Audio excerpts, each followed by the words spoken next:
Hello, everybody. It's so good to see everybody today. And, we're talking about 12-step spirituality, and there's so much to talk about when it comes to the 12 steps. Is there anybody here who's never heard of the 12 steps or 12-step spirituality? So everybody here is familiar with it. We've all been there, so you know where it comes from and everything like that. I'd like to read to you 12 steps. Because first of all, I'd like to just remind everybody about our words of wisdom and asking anybody if they felt the excitement lately, fear, anger, anybody here? Self-pity, made foolish decisions lately, anybody? Would you like to become more efficient, right? Anybody would like to not tire so easily? Look at that. Or burning energy foolishly. Anybody can relate to doing any of that, right? So, or this, I love this one. Arranging life to suit us. Yes. It's the biggie, right? That's when you see as the Buddhists call the attachment come in, right? That piece of where we want to attach and to bring that piece together. Well, did you know that there are the inverse 12 steps? And that first one says, we admitted we are powerless over nothing. We could manage our own life perfectly, and those of anyone else who would allow it. Yes. I wrote that. We all agree with that one. Step 2 came to believe that there was no power greater than us, and the rest of the world is insane. Amen. Right? Made a decision to have our loved ones and friends turn their wills and their lives over to our care, our ideas, our demands. Amen. Made a searching and fearless moral inventory of everyone we knew and what they should do about it. Admitted to the world at large the exact nature of their wrongs. We told everybody what we thought of everybody else. We're entirely ready to make others straighten up and fly right. Demanded of others to either shape up or ship out, my way or the highway. Made a list of everyone we had ever harmed and became willing to go to any length to get revenge. Flip it, right? Step 8. Yeah. Got direct revenge on such people wherever possible, except when to do so when it would cost us our lives or put us in jail. Amen, my sister. Continued to take inventory of others, and when they were wrong, promptly and repeatedly told them all about it. But it's starting to get sad, isn't it? It's funny and it's getting sad. But it's just funny we can all relate to this in some way. Not into maybe the way that I'm saying it so comically, but in the little ways that we keep picking up the pieces of everybody else's life, of the world in general, and saying, this is the right way, this is the way it should be. My will, not thy will, be done. In another place in the readings in the big book of Alcoholics Anonymous, they say, acceptance is the answer. I maintain serenity when I can accept people, places, things as being exactly the way they're supposed to be. In this moment. Not forever and ever. Not just to torture you. But it's what's needed in this moment. And that's hard, this acceptance. Because you can see it coming out in a lot of the traditions, right?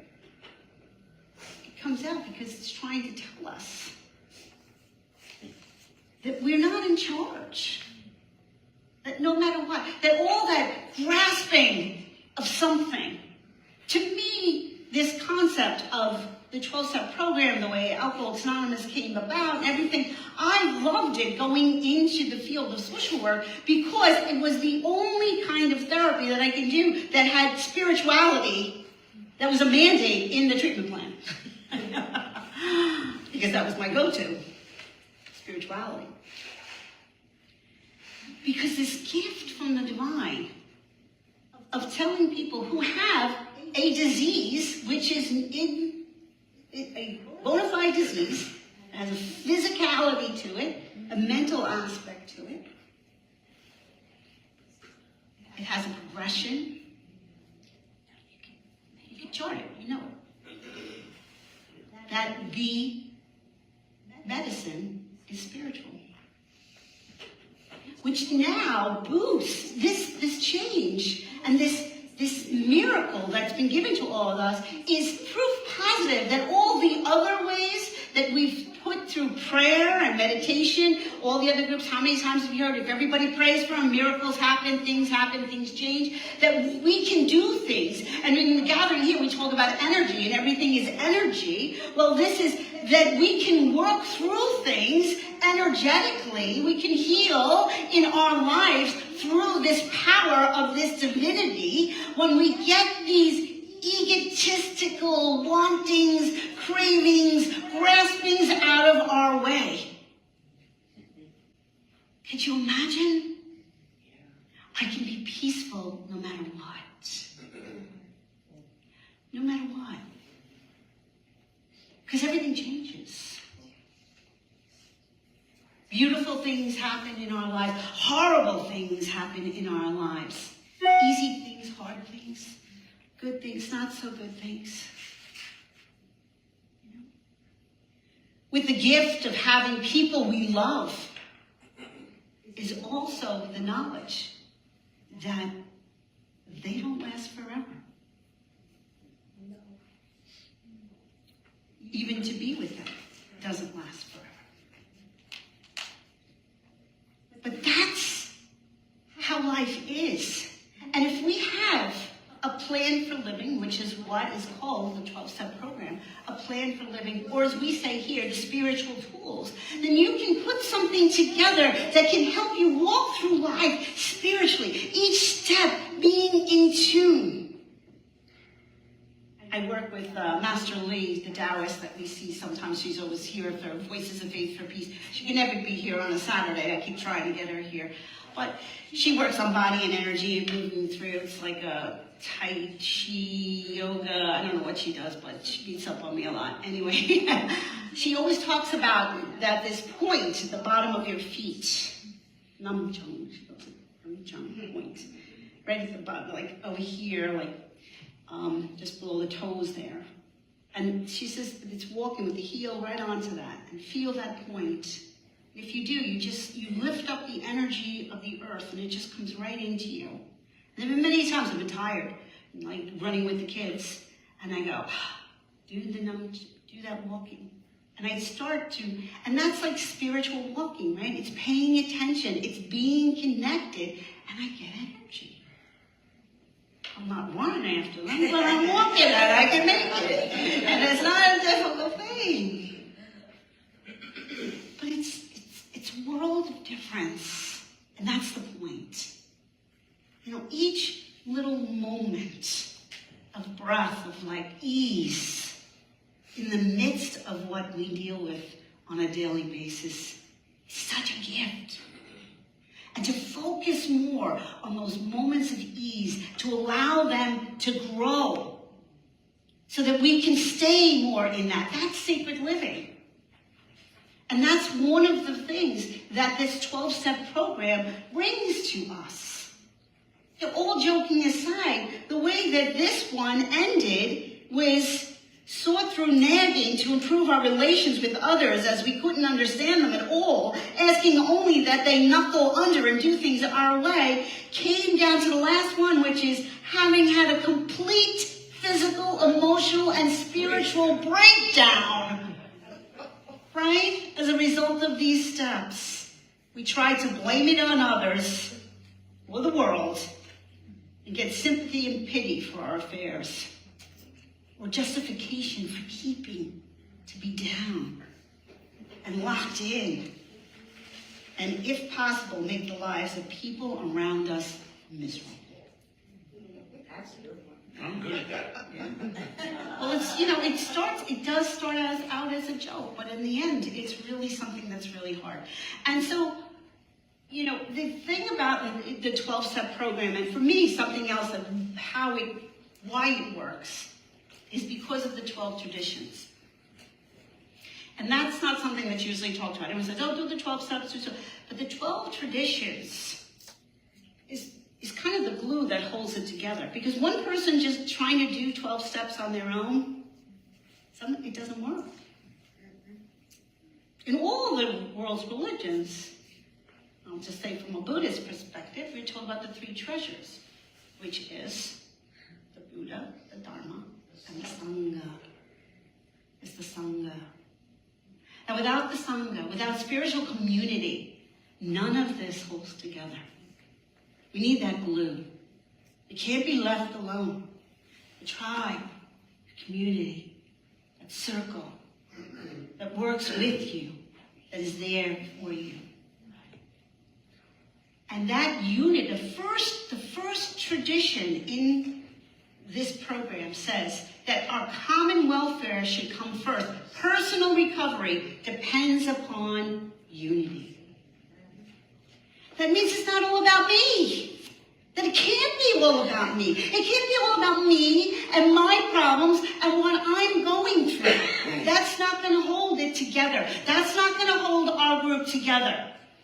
Me just getting what I want out of it. It's everyone. We're in this together. You all know how you feel when you're stuck with something and somebody calls you up and asks how you are. Or they come and see you. Or they send a note. Or they care. It changes everything. These are important. Did you know also that they say that the group has one ultimate authority, a loving God, as he may express himself in there, that the leaders are only trusted servants, they don't govern. It's all about the group and the group coming together and everybody being together. And that there is a higher power. And it's not even just the group, right? It's one authority that it is the linking of the group.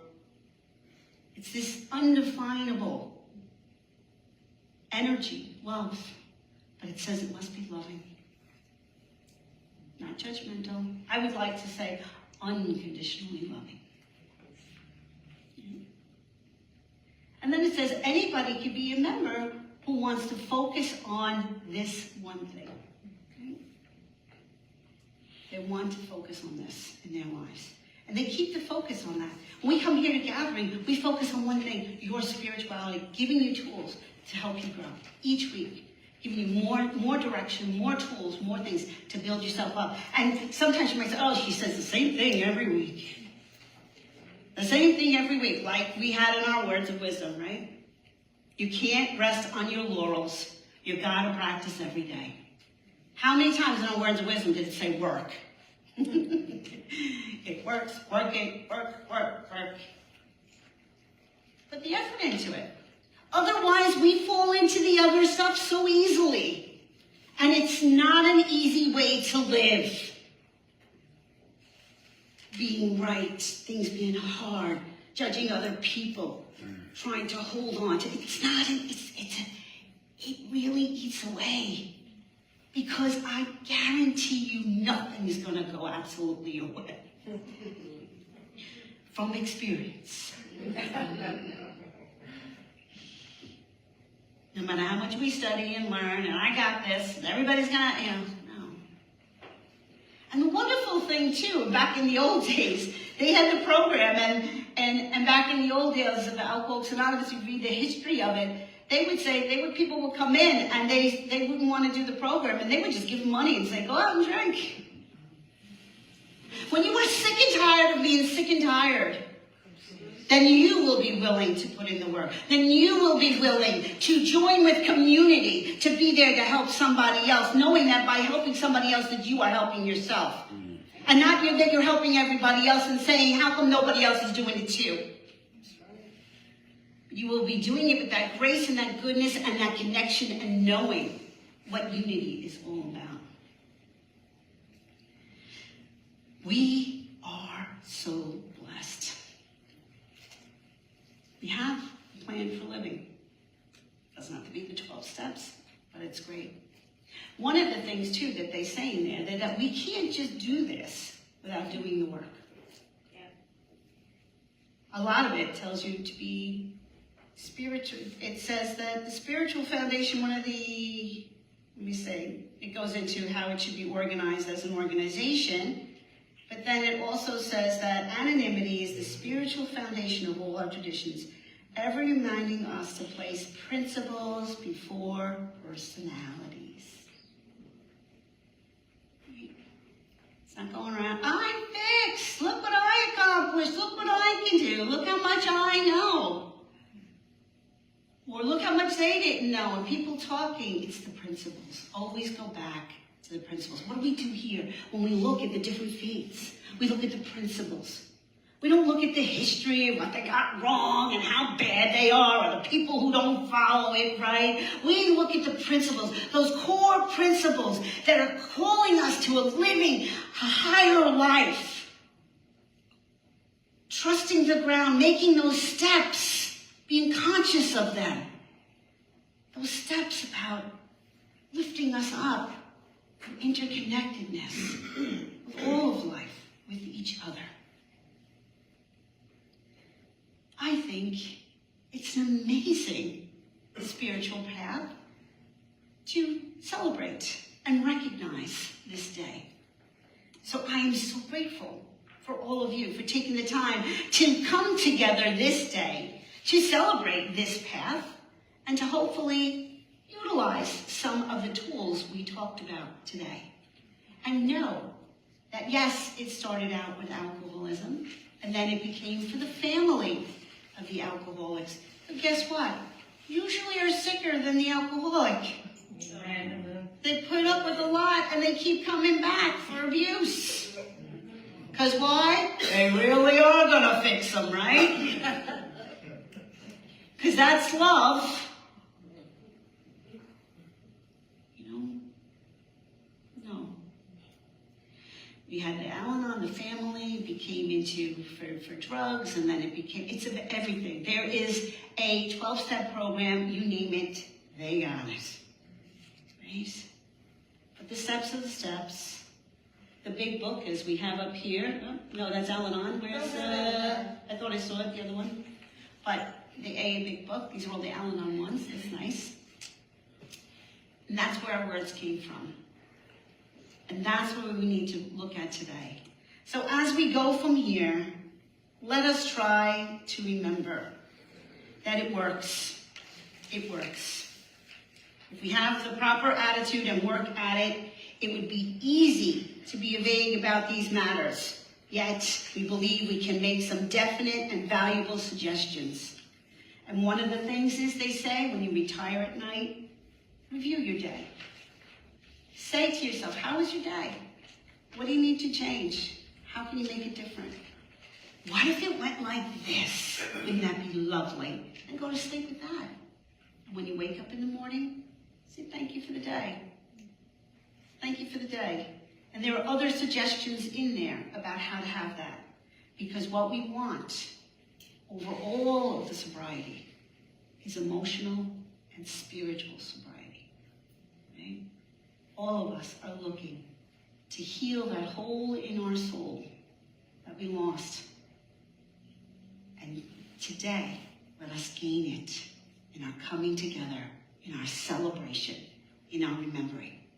So it is. So it is.